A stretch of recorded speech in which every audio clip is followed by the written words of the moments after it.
Mixed vegetable போட்டு ஒரு காரக்குழம்பு வைக்க போகிறேன். வாங்க எப்படி பண்ணலான்னு பார்க்கலாம். காரக்குழம்புக்கு ஒரு 3 ஸ்பூன் எண்ணெய் விட்டுக்கலாம். 1/2 ஸ்பூன் சோம்பு, 1/2 ஸ்பூன் வெந்தயம், 1 ஸ்பூன் கடுகு உளுத்தம் பருப்பு போட்டுக்கலாம். கொஞ்சம் சின்ன வெங்காயம், கொஞ்சம் பூண்டு, ஒரே ஒரு பச்சை மிளகாய்.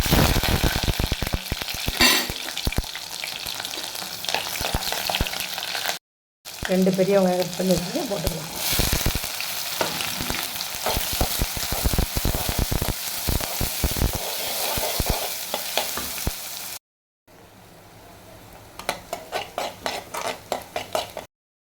வெங்காயம் நல்லா வதங்கிருச்சு.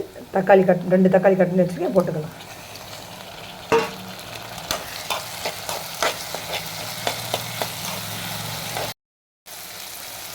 ஒரு 1.5 ஸ்பூன் அளவுக்கு உப்பு போட்டுக்கலாம்.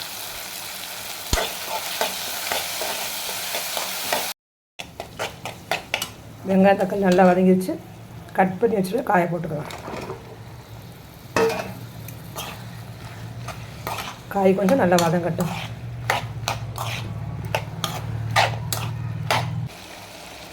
காயெல்லாம் நல்லா வதங்கிடுச்சு. நம்ம வீட்டில் அரைச்சா கார குழம்பு தூள் 1.5 ஸ்பூன் போட்டுக்கலாம்.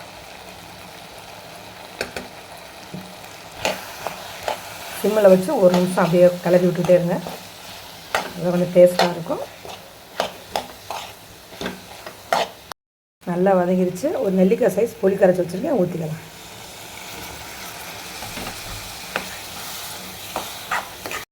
பாதி அளவு காய் வெந்துருச்சு. அதான் குழம்பு உங்களுக்கு எவ்வளோ தேவையோ அந்த அளவு தண்ணி ஊற்றிக்கோங்க.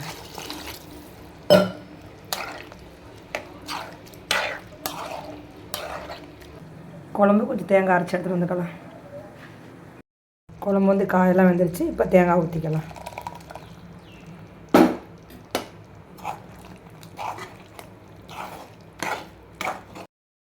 தேங்காய் ஊற்றி ஒரு நிமிஷம் சிம்மில் போட்டுருங்க. சிம்மில் போட்டு கொதிச்ச பின்னாடி ஆஃப் பண்ணிக்கலாம். குழம்பு ரெடி ஆயிடுச்சு. கொத்தமல்லி தழை போட்டு ஆஃப் பண்ணிக்கலாம். இது மாதிரி ஒரு டைம் ட்ரை பண்ணி பாருங்கள். ரொம்ப டேஸ்டியாகவும் இருக்கும், நல்லா மணமாகவும் இருக்கும். ட்ரை பண்ணுங்கள். Today lunch white rice, vegetable போட்டு காரக்குழம்பு, காலிஃப்ளவர் பொரியல், பருப்பு ரசம், தயிர், ஆனியன். சிம்பிளாக முடிச்சாச்சு இன்றைக்கி. வாங்க சாப்பிட்லாம்.